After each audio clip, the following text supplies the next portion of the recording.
உடற்பருமனை குறைக்க, தோல் பிரச்சனைகள், போதைப் பொருள் பழக்கத்தை அகற்ற Sanjeevani herbal. No side effects, 100% natural. வணக்கம். மீண்டும் மற்றும் ஒரு இன்றைய பதிவு நிகழ்ச்சியினூடாக சந்தித்திருக்கின்றோம்.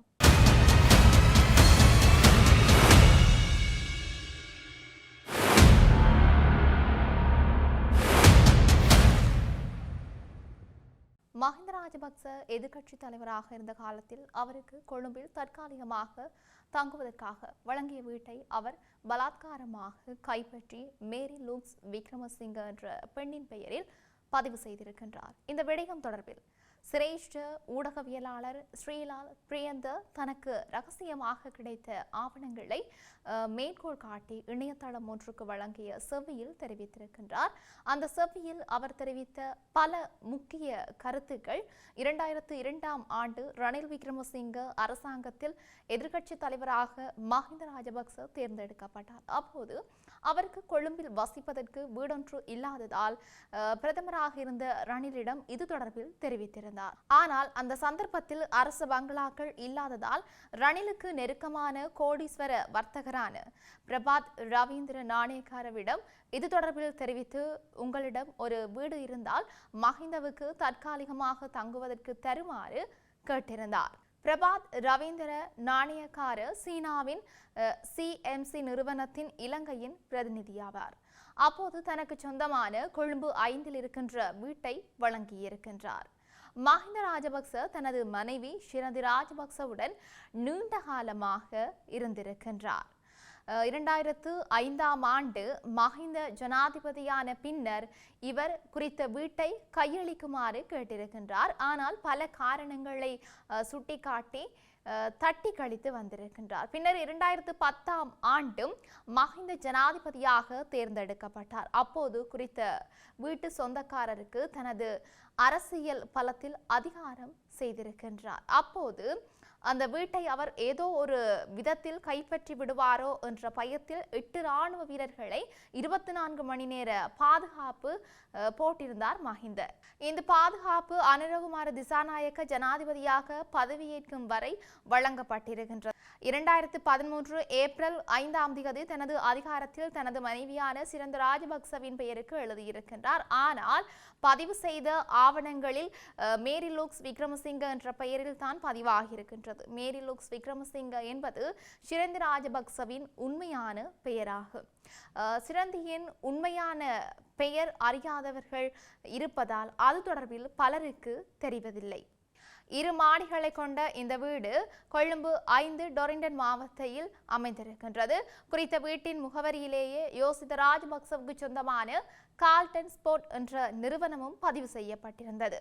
இப்படி இவை ஒரு புறம் இருக்க, ஈரான் மற்றும் அமெரிக்காவுக்கு இடையே நிலவி வரும் போர் சூழலில் ரஷ்யாவிடமிருந்து ஈரானுக்கு இராணுவ அல்லது புலனாய்வு உதவிகள் கிடைப்பதாக வெளியாகும் செய்திகளை ரஷ்யாவுக்கான ஈரானிய தூதுவர் ஹாசிம் ஜலாலி திட்டவட்டமாக மறுத்திருக்கின்றார். ஈரானுக்கு ரஷ்யா உளவு தகவல்களை வழங்குவதாக கூறப்படுவதில் உண்மையில்லை என்றும் இதனை மேற்குலக நாடுகளே ஒப்புக்கொண்டிருக்கிறதாகவும் அவர் சுட்டிக்காட்டியும் இருக்கின்றார். மேலும் ரஷ்யாவுடன் தற்போது நடைமுறையில் இருக்கின்ற ஒப்பந்தங்கள் அனைத்தும் போருக்கு முன்னரே கையெழுத்திடப்பட்டவை என்றும் அவற்றுக்கும் தற்போதைய மோதலுக்கும் எந்த தொடர்பும் இல்லை என்று அவர் தெளிவுபடுத்தியும் இருக்கின்றார். தொடர்ந்து இதேவேளை உலக நாடுகளின் கவனத்தை பெற்றிருக்கின்ற ஹார்முஸ் நீரிணை ஊடான போக்குவரத்து குறித்து பேசிய அவர், அந்த நீர்ப்பரப்பு இப்போது ஒரு புதிய சட்ட முறைமையின் கீழ் நிர்வகிக்கப்படுவதாக குறிப்பிட்டிருக்கின்றார். அதன்படி பாதுகாப்பு நடைமுறைகள் மற்றும் ஹார்முஸ் நீரிணையின் புதிய சட்ட விதிகளுக்கு உட்பட்டு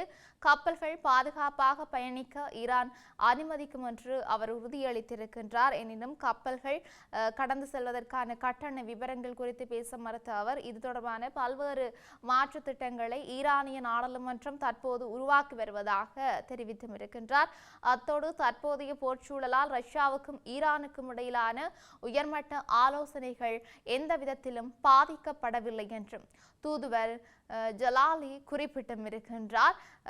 ரஷ்ட் அஸ்தாரா தொடருந்து திட்டம் மற்றும் அணுசக்தி ஒத்துழைப்பு உடன்படிக்கைகள் போன்ற 2 நாடுகளுக்கும் இடையிலான முக்கிய உட்கட்டமைப்பு திட்டங்கள் இந்த யுத்தத்தினால் சற்று தாமதமடைந்துள்ளதே தவிர அவை கைவிடப்படவில்லை என்றும் அவர் இதன்போது வலியுறுத்தியும் இருக்கின்றார். இப்படி இருக்க நாட்டில் கடந்த 2009ஆம் ஆண்டிலிருந்து மேற்கொள்ளப்பட்ட அனைத்து நிலக்கரி கொள்வனவு நடவடிக்கைகள் தொடர்பிலும் முழுமையான விசாரணைகளை மேற்கொள்வதற்காக நியமிக்கப்பட்டிருக்கின்ற ஜனாதிபதி விசாரணை ஆணைக்குழு அடுத்த வாரம் உத்தியோகபூர்வமாக விசாரணைகளை ஆரம்பிக்க இருக்கின்றது. இதற்காக கொழும்பில் விசேட அலுவலகம் ஒன்றை ஏற்பாடு செய்யும் நடவடிக்கைகள் தற்போது முன்னெடுக்கப்பட்டு வருகின்றன என்று தெரிவிக்கப்பட்டிருக்கின்றது. நாட்டில் இடம்பெற்றிருக்கின்ற அனைத்து நிலக்கரி கொடுக்கல் வாங்கல்களையும் விசாரணை செய்வதற்காக உயர்நீதிமன்ற நீதியரசர் ஹிஹான் குலதுங்க தலைமையில் முழுமையான அதிகாரம் கொண்ட ஜனாதிபதி விசாரணை ஆணைக்குழு கடந்த 17ஆம் தேதி நியமிக்கப்பட்டது. ஜனாதிபதி அனுரகுமார திசாநாயக்கவால் 1978ஆம் ஆண்டின் 7ஆம் இலக்க விசேட ஜனாதிபதி விசாரணை ஆணைக்குழு சட்டத்தின் கீழ் இதற்கான நியமனங்கள் வழங்கப்பட்டும் இருந்தன.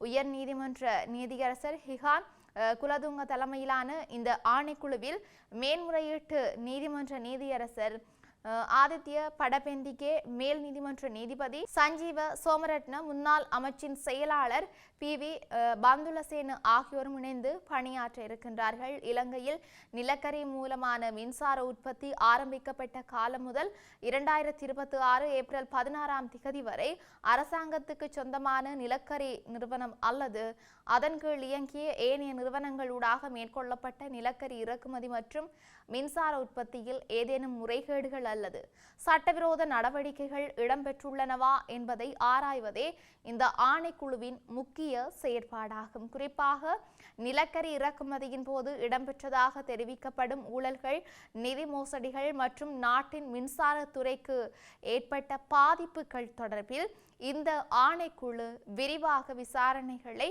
நடத்த இருக்கின்றது. நாட்டிற்கு நிலக்கரி இறக்குமதி மற்றும் மின்சார உற்பத்தியில் முறைகேடுகள் அல்லது சட்டவிரோத செயல்கள் நடந்தனவா என்பதை விசாரிக்க நியமிக்கப்பட்ட ஜனாதிபதி ஆணைக்குழுவின் பணிகள் அடுத்த வாரம் ஆரம்பமாக இருக்கின்றன. நாட்டில் நிலக்கரி அடிப்படையிலான மின்சார உற்பத்தி செயல்முறை தொடங்கியதிலிருந்து கடந்த ஏப்ரல் மாதம் 16ஆம் தேதி வரையிலான காலப்பகுதியில் அரசாங்கத்துக்கு சொந்தமான சிஎஸ்கோல் பிரைவேட் லிமிடெட் அல்லது அதன் நிறுவனங்களால் நாட்டிற்கு இறக்குமதியான நிலக்கரி மற்றும் மின்சார உற்பத்தியில் முறைகேடுகள் அல்லது சட்டவிரோத செயல்கள் நடந்தனவா என்பதை விசாரிக்க ஜனாதிபதி அனுரகுமார திசாநாயக்கவால் இந்த ஆணைக்குழு நியமிக்கப்பட்டும் இருந்தது.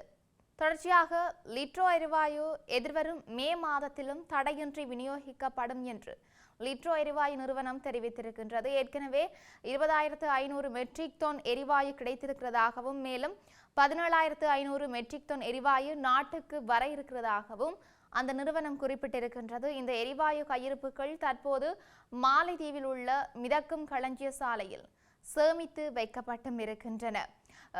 தட்டுப்பாடுகளின் எரிவாயுக்களை விநியோகிக்கும் அரசாங்கத்தின் திட்டத்திற்கிணங்க மேலும் 20,000 மெட்ரிக் டன் எரிவாயுவை ஏற்றிய மற்றும் ஒரு கப்பல் தென்னாப்பிரிக்கா ஊடாக மாலைதீவை நோக்கி வந்து கொண்டிருப்பதாகவும் அந்த நிறுவனம் தெரிவித்திருக்கின்றது. பண்டிகை காலத்தின் பின்னரும் சந்தைக்கு தேவையான எரிவாயுவை விநியோகிப்பதற்கான நடவடிக்கைகள் எடுக்கப்பட்டிருக்கின்றன. ஏப்ரல் 16ஆம் தேதி முதல் எரிவாயு சிலிண்டர் நிரப்பும் பணிகள் மற்றும் விநியோக நடவடிக்கைகள் மீண்டும் வழமை போல ஆரம்பிக்கப்படும் என்று சொல்லியும் தெரிவிக்கப்பட்டிருக்கின்றது. இப்படி இருக்க நாட்டில் இன்னும் என்னெல்லாம் நடக்கப் போகின்றது என்று நாங்களும் பொறுத்திருந்து பார்க்கலாம். மீண்டும் மற்றும் ஒரு 13 சந்திக்கலாம். வணக்கம்.